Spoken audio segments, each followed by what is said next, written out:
Yes, and I'll just start. I'm Bill Palladino with Michigan Land Use Institute, and I help chair this little operation with Rob Shrine, who couldn't be here today, and Heather has been a big part of organizing these meetings as well. So just everybody introduce each other. I'm Diane Connors, and I'm with Michigan Land Use Institute, and I've been working on Farm to School and the 10 Cents Meal campaign, and also chair the Health and Youth Networking group of this network. And it was partners in that group from health departments, Munson, and others that we jointly went out looking for funds to bring double up food bucks to the region. I'm Alan Smith with Cherry Capital Foods. Tricia Phelps with the Michigan Land Use Institute and Taste the Local Difference. Well, Lonnie, for this purpose, I'm with Rotary, I suppose, and I'm really just interested in what you're doing, and I'm just trying to stay abreast of this project. It's very exciting. I'm Heather Ratliff with Cherry Capital Foods and the Farm to School coordinator over there, and helping with the Food and Farming Network. I'm Marcia Smith with Rotary Cheers. I'm Ann Robinson, and we're with Eat and Be Good, which is an online retailer of Michigan local foods. Brad Robinson, same. Jessica Rash with the Michigan Agriculture Environmental Assurance Program and Grand Traverse Conservation. I'm Laura Spencer. Thanks, Jessica. I'm Brian Matchett with MSU and our 2-year program in applied plant science and agriculture. And we all know Kris. Yeah. I'll just start and say, Kris, thanks so much for doing this work. It's important for everybody, Alan and Marcia, to know, our perspective. The network doesn't do anything. We are not the doers. This network is a collaboration of people who are the doers. So you are part of the network who's doing, and it's really great to have something of such great magnitude of work that we can show. And thanks so much for including us as part of that conversation and having us listed in here as one of your collaborative groups. It's really important. So I just want to make that clear. Like, we don't have a budget. We don't do stuff. It's all the people around the table who do things in our own worlds that we come to the table and contribute those to the whole. So just to make that clear. What questions do we have for Kris? One point that you made that I think is one that is really important that we often overlook, and it was on the proteins and the shelf life of them. My point is, many of the pantries won't take a protein that's over 9 months old that's been frozen by policy. And I know everybody here has got food in their freezer that's over 9 months old that they have eaten. And we're all still here. And I think that is a huge issue, especially from the perspective of Cherry Capital Foods. When we look at, my goodness, we have proteins that are perfectly good that we can't give away. It's a policy issue for the pantries based on governmental or state standards that we may or may not have the ability to impact, but it's a huge one. Just so you know, and I haven't gone through the booklet yet in any detail, but at the last coalition meeting, Northwest Food Coalition meeting in November, Ken Estelle from Feeding America was there, and he actually had booklets that he passed out to everybody. And it was, the impression I got were they were booklets that talk more about the more realistic thoughts regarding shelf life of different things. And I'll have to look at that to see if that is something that's different than what they're using for the 9-month basis, because I haven't looked at it in detail yet. But I'll take a look at that to see if these are some different guidelines that are being provided to the pantries and where this whole 9-month thing is coming from. But I didn't get looking at that. Kris, here's a question I've never asked before. Was there any kind of survey about the type of facilities available in the pantries? So you guys have a bunch of stuff. Can the pantries take it if there was a bunch of frozen proteins? Some pantries can take it. I mean, do we know who can and who can't and how many there are and their capacity and that? Okay. no, we don't have any specifics on that information, no. Some of them have many freezers, and some probably have just one little, yeah. So. But I know that, from the client standpoint, they would love to have more proteins, more fruits and vegetables, that sort of thing, and dairy available to them. It's really very limited. They have a hard time making meals out of what they eat at pantries. When I was struck by the fact that in either the region or Grand Traverse County, I think you said 52% of people who were on the bridge card didn't know about Double Up Food Bucks. They're the ones that visit the pantries that we talk to. Yeah. Yeah. Okay. Do you happen to know the demographic breakdown on that? I can get that for you. I mean, I would have that. I don't have it on me today, but I can get that for you. You Yeah. go by county? No, I meant by who said no, because I know that Fair Food Network has worked with Department of Human Services in the state to get mailers out. They could only afford so much in terms of a mailing list. So they got mailers out. They decided to focus on younger families, particularly if it was a single-headed household with kids, but younger families because they'd be impacting children. But I had a really interesting conversation with a neighbor of mine whose parents are elderly and they're on the bridge card, and he knew what I did, and we were just talking, and he was telling me about how his mom had just learned that she could buy things at the farmer's market with her bridge card, and I said, yeah, and do you know about this other program? It can actually double money in it, and he didn't. And as you say, going to the farmer's market because they're having health problems from moving around, their feet aren't that great and things like that. Going to the farmer's market wasn't as exciting as when I told him about Marvin's Gardens farm store, and it's like, oh yeah, that sounds like. And so he was going to start taking her there, and that generation, I mean, she wanted to can. This was in the fall, and she was used to making her own applesauce and her own tomato sauce, and she really wanted to do that and didn't want commodity stuff that she could get, but yet she's struggling and financially. So anyway, I just thought that was interesting and felt like we might find some different demographics that have needs that maybe other people, everybody has to make their priorities of who they reach out to, but if we took another segment of people to reach out to, right, to make sure that they're well educated about the opportunities. What I could do is I could talk to you later about to see what would you like to be the factor in determining. Would you like to know if it was people that were single, because we have it obviously. I think age is what I'm interested in. We didn't ask people's age. Yeah. We didn't ask them their age at all. Yeah. So, and we didn't ask, it was all completely anonymous. We Sometimes might be able to get that from family size, or if you have that data. Yes. There's Yes, kids I there. can do it household. I can do it by household. I Take a just look to see. suspect there's a lot of senior citizens who could benefit from it and don't realize that, and that might be an area of target. Yeah, I can get that for you. And we are on track to engage Double Up Food Bucks in a few retail stores coming this spring. We'll know more about that as the grant cycle comes to fore, but there's the folks at Double Up Food Bucks, Oren Hesterman and his crew at Fair Food Network are experimenting now with bringing Double Up Food Bucks into the retail establishments to say you can get, if you spend $10 on with your bridge card, you can get $10 to spend on local produce in that store. So that's a new direction that we're going, specifically about local food. That's how Double Up Food Bucks works, but it hasn't before been used in a retail store.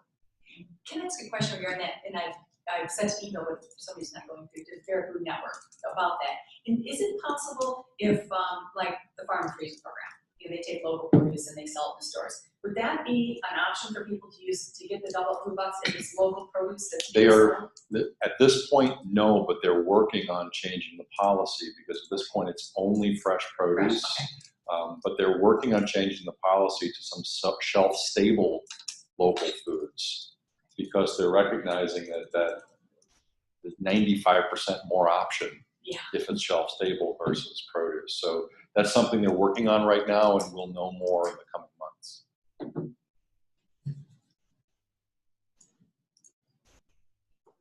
One of the reasons that I think we Rotary Charities are really interested in this is because there's so many opportunities for connections, and how can we help facilitate the connections and then kind of foster the relationships.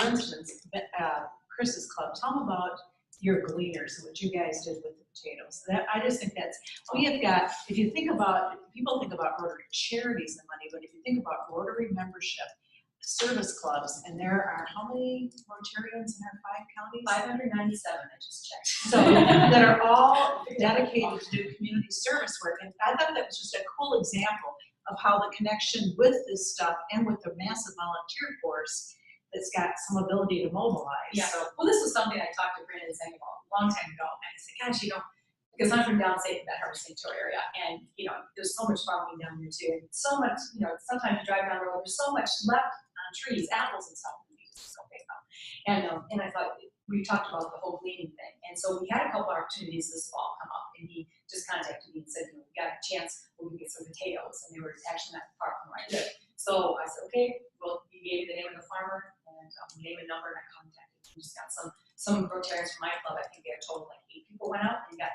potatoes. The farmer went, dug them up for us, and all we had to do was pick them up. And in the end, he said, well, I have maybe 30 crates for you today. And so one day, a couple of us went out and picked up 30 crates of potatoes. But when we were there, he said, well, I actually got all these other rows too. He had a lot more rows of potatoes that he said, if you want them. I said, well, yeah, we take them. So we got more people out the next week to go get the potatoes, and he just went along from us, dug them up, and picked them up. But one thing we realized too is there were so many potatoes left in the field that we just didn't have containers for them. So we weren't able to get them, and the snow came, and we just lost out on that. And then we had an opportunity too to get some apples from a farmer. And there were trees that had already been picked, but he said, there's a lot of apples out there. So I got a couple of Rotarians and I from my club went out and spent about an hour and a half. We got 24 big banana boxes of apples that were perfectly good to use. So there's a lot of opportunities. And from that, which is kind of cool because, of course, I tell my club members when I weekly meetings about this different things. And so now they're really in tune with this whole thing. But I've got a farmer next to me that has all these apples that he never picks his apples. There's so many opportunities out there that we just probably don't really know about. That we can get this group together. So I know we had a lot of fun doing the gleaning, and I think with 597 Rotarians, we should be able to get at least 20% sign up. So I've already been working with Goodwill on that, like a volunteer sign up sheet. I hope to Jessica talk to her about reaching out to the farm bureaus and stuff like that, trying to get a program started. That brings up a point that we have to understand here too, is our role, the Food and Farming Network, is about stabilizing and making a sustainable food and farm system. So it's really important to know that gleaning is okay, but it doesn't attend to our focus, which is selling more local food. So what I'm really interested in the piece that you mentioned. There's a lot of pieces about farmers donating food, which worries me, versus finding cash to purchase food, even at a substantial discount from farmers. And that's really critical for us in this group to know that farmers giving away food is good emotionally, but it doesn't attend to the nature of our work. It's a challenge we have to consider because a lot of farmers, frankly, are barely making money. And they'll gladly give some of that stuff away, but we're not serving them if we're doing that without understanding that. And I agree with you 100%. I think that you should at least, even if they're gonna have stuff left over in the fields, that they put money into producing that stuff, we should at least find a way to pay them for the cost of producing it. And that's Fresh Food Partnership. Yeah, They right, really that's did so well. That's what I'm glad Kris added that, because that doesn't mean that you go out and glean it. Right, it does But not at least return the cost, Exactly. and it doesn't go to rot. So I think that's where this, this is where I think the connection is so good between the folks that are direct online in the pantries, and these two networks could really work together well, but they create a really good synergy that can just provide benefits. Mm-hmm. Very Sure. easy. And we use the food rescue program And they came, dropped off containers, we filled them up, they came, picked them up, we let them know when they'd be available. And so obviously, we tried it out a couple times, so now we know where glitches are and, things you have to think about if you're gonna make this run smoothly. But it's definitely doable. And Kris, one of the other things that you may have said it, heard the presentation a few times, so forgive me if I didn't hear it this time. But one of the things that was clearly identified too was a coordinated marketing campaign and donation campaign.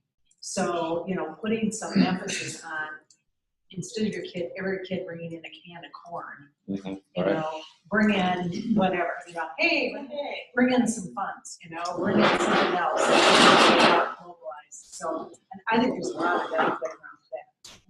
Yeah, I would agree. That really changes the focus then from stuff that is perhaps of a lesser quality than the fresh and it's bringing money back into the community.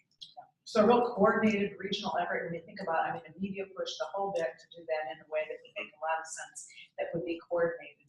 Well, you look at the amount of resources, and now that it's on our radar, the amount of resources, especially this time of year with all these food drives, the amount of time people are putting into collecting the food and bringing it to places, and then having to sort it and all that, it seems kind of crazy. That if you could definitely focus on cash donations, how much better that would be overall. Time to put these guys on the spot. We've been talking a lot about you. So.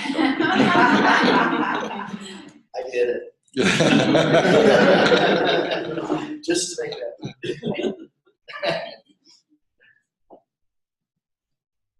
Somebody, sorry, I jumped in front of somebody. I was just gonna say, you said that there's so much that goes on around this time of year, and while that's lovely because the holidays are an important time of year, there's 365 days in the year, and it's really important to take that beyond this time of year and into the growing season when there's actually access to fresh foods. So just because you're raising it doesn't mean you have to spend it all now. Exactly. So I think maybe we should point to Brandon here and ask the question. The question came up earlier, Brandon, about the capacity of some of the food pantries to handle fresh and especially frozen proteins. What do you know about that? Well, there's, and did you talk about the different types of pantries that are in the network? Okay, so there's really 3 different types of pantries that are operating, and I'll categorize them as what I'm calling a more sophisticated pantry, or some folks are calling it a super pantry. You get like Father Fred, Leaving Out Christian Neighbors, Good Samaritan, folks with large walk-in cooler space, dry storage areas, folks who have capacity and most often a bankroll to support their effort. You've got pantries that are more ministry-based, which are typically run out of the basement of a church. That's doing canned foods, primarily stuff that's coming in on a collection plate, and it's a way for them to reach out to individuals from a ministry standpoint, a way to serve them. Then you've got a category of pantries that are client-led pantries, folks that are hungry themselves and have rallied together around typically like a community center or sometimes a church, and are doing food drives and trying to feed the need for their neighbors. Of those, the pantries that we really need to focus on are the pantries with capacity to move the needle on hunger. And from a marketing standpoint, an outreach standpoint, get in front of those other groups to let them know what services are available to them, because food rescue will continue to stop there, but maybe they only have access to kind of the shelf-stable stuff. And maybe it's a once a week delivery rather than 3 times a week delivery. And then those larger pantries that do have the capacity and can support this movement, I think we need to focus on building that. Because there's no way we're ever going to convince the church ladies that are running the ministry pantries to deviate from their agenda. And that's the way we've always run it. We've been running it for 25 years, and that's the way it's going to be. And we have to say, God bless your work. Thank you for what you're doing. But this is what we're going to do. There's there's nothing wrong with that. Kris and I have been talking, and this is a good opportunity for us to have that conversation because from a food rescue standpoint, we tend to sway the response that we get from pantries because over half of what they're serving is coming from us. So they're going to say what we think that we want to hear. Mm-hmm. In this way, we can come at it from a broader community standpoint and say, here's what we're doing collectively around this, and food rescue is a part of this, but the solution is community. So, long story short, I think it's really 5 pantries we're talking about. And were there any, are there any updates you can provide on the idea that you had a brainstorming session at our Food Farms and Health event? Could you give an update on that? This is really an outcropping of that conversation started with Kris and his study, so it's really one and the same, I think, of us talking there about what solutions exist. The one big thing that came out of it was the cleaning operation that Rotary started talking about that. Which has been a barrier for us to figure out how to get, we get a lot of farmers calling with stuff that's out there, and we've had a hard time organizing either labor or volunteers on kind of that moment's notice to get out and do that cleaning. So that was something that we as Food Rescue celebrated this last couple months. This is a movement that we've been talking about for a long time. Just haven't been able to find out. So that was wonderful there. The joint purchasing that we talked about there, we're just starting to get the word out to a couple other pantries. And they're the same pantries that we were talking about, mainly Mary Stanton and Atlanta Christian Neighbors, who does the Blessings of Backpack program there as well. We're sharing and we're purchasing, we're going to them and sharing what we're purchasing so they can see the price points. And up to this point, we haven't gone in together and purchased anything, but I think we're getting closer. Are you talking about purchasing local product, or what are you? Yeah. Because I was asking you and some non-local product. I was asking you not for Kris's benefit, but for all of our benefit, because there may be some people at this table who don't know the overall arching idea of having the sort of buying cooperative for buying. And that's what I think is going to come from this food security plan, or I hope to see a portion of that be included in this food security plan. Is those 5 pantries that I was talking about, the larger ones, with the cash flow to support joint purchasing, purchasing from local farms and other suppliers to drive more healthy food into their pantry. So we're buying local carrots, and is there opportunity for others to buy local carrots? But at the same time, I'm buying rice. I'm buying brown rice by the palletful for our programs. And if I can help one of the other pantries to drive down purchase price, and they can help me drive down purchase price, then we can certainly do that. So it's that joint purchasing is not just a local foods thing. It's more just staple, healthy food products.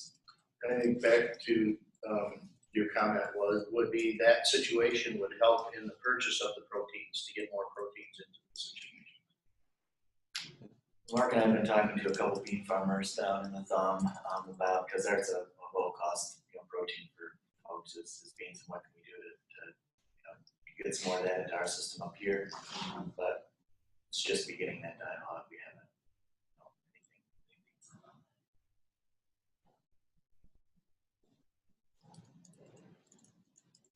anything. Any other questions for Kris? I'm looking forward to reading through the whole report. It's really great. Thank you for your work. They're totally volunteer. I mean, totally volunteer-led. How many hours, Kris? It's just amazing. Maybe that. Yeah, probably not. But she did have to rope her husband into it to keep her marriage intact. Well, I do have to take him on the road sometimes, just because I really needed for him to see what this was all about. And that's why I wanted him to do some line interviews, because once he did that the first time, I'm not going to say he's hooked like I'm hooked, but he's kind of hooked. I mean, I think he sees the value in all this, and I think he does understand it more. So I definitely need to get him involved in this to a small degree, so that you can understand, because otherwise, I'm still married. Great. Thanks again, Kris. Thanks. It's great work, and it's really, we look at this work and go, gosh, I wish we could all have this solid, focused piece of work to come and present to this group. So it's really great. But I think that actually brings us full circle to a conversation we had this morning prior to this meeting with Tricia and Heather about our upcoming summit and the report that we're going to try and put together, which is we're looking to engage each of you in writing 300 to 500 words on a particular thing that you are doing in support of some of our network goals and objectives. So we're going to be we sent out sort of a blanket invitation a few weeks ago that said, hey, we're going to do this, please check it out. We are going to now send out very specific individual invitations with an assignment to each one of you, a suggested assignment. Say that we'd like you to write 300 words on this. So, Kris, we're going to ask you to summarize this in 300 words. Believe it or not, I actually don't. All right. When life comes in. She's an overachiever. First time I sat down and thought, okay, what is 500 words? Try to feel for how much you can actually. And we're already including you as one of our speakers at the summit. So March 13th. Remember, you're going to be there. And for everybody who doesn't remember, we changed the date from the 20th. It was on our calendar for March 20th. And having you move back to March 13th. So it's a little earlier than normal. A little good news. We got, I mentioned, I think at last meeting, actually at last meeting, 2 folks from Greenstone Farm Credit Services attended. And after that meeting, they approached me to say, what can we do? And we described for them this report that we're creating. And they said, well, why don't we just print it for you? So you put the report together and we'll print it. And then a few weeks passed and he saw the email I sent out announcing that offer. And he called me back and he goes, how many are you printing and how many pages is it going to be? And I said, well, I put $600 in the budget. And he said, well, why don't we just give you $600 cash? And so that 2 weeks later, I got a phone call saying, we have a little money we want to spend at the end of the year, so we're going to give you $1,000. Put $600 towards the report and $400 towards Taste Local Difference. So Greenstone stepped up, and $600 is going to be spent on our report. So that's awesome. We've got that as a starting point. First time ever we've had money in the network to actually spend, by the way. The first $600 we've ever had come in the door. So it's pretty cool. And we at NLUI, we actually put together a budget this year that equals about $11,000 of expenses that we'll end up absorbing if we can't find it, but it's, we wanted to put some ink on the page to what it actually costs to run the network. And so we're at a starting point of doing that. So that's pretty exciting. I think that we're all excited about this report in that we do the summit every year, but never really have anything to show for it. And we think this report, if we think of Kris's report as a beginning, is to have some collective set of documentation of the work we've all been doing that will show the effort of our network. Because again, it's not, the network doesn't do anything. It represents everybody else in the work that we're doing. So if we can pull all that together, I think we're pretty excited about what we can show for it. We're willing to put some time and effort into making it look like a nice, polished report. We just kind of need your input over the next month to give us some stories to start telling. Anything else we need to chat about? Anybody? Anything we need to say? Merry Christmas. I question, Bill, when we talked before, and maybe Diane and Evan too, we talked about, I'm getting things mixed with the Grand Harvest Food Shed and this. We talked about the possibility of getting a Farm Bureau representative to the table. Was that at Food Shed or was that here? It was here. Was that here? It was here. Here, and I think then we talked about it in the food channel. Okay. Yes, All right, because I actually talked with Rick Gleason, who is our area, and he actually showed some interest in being involved. That I was pretty excited about. I didn't expect that he had time. Does he communicate by email? Yeah. If you could share that with me, I'll just include him on the little circuit. Okay. We have our big list, which is 2,000, and we have our small list of you folks, which is like 40. Yeah. So I'm trying to keep that as a fairly reasonable number, but he might be a good one to include on that. Yeah. I'd be happy to. Perfect. Thank you, Erin, 11:30. Okay. Keep up the great work. Thank you for being here. Merry Christmas to all. Yeah. Merry Christmas. Anything else? Well, nothing else. We don't need to be here. It's just, Carry on. thanks, Jessica and Laura, for hosting us here. Great space. And, yeah, for those of you who don't get here much, you got to come. These trails are awesome. We have a new trail guide out front that has all of our 3,000 acres of trails that we manage. We have parklands we manage, so. Well, until they drained the lake, it was only 10 acres and now. We need some trails. No. You still have some of those, yeah. Yeah, but that trail goes a long way in both directions. Yeah. Is All right, anybody bye. driving downtown who I can ride with?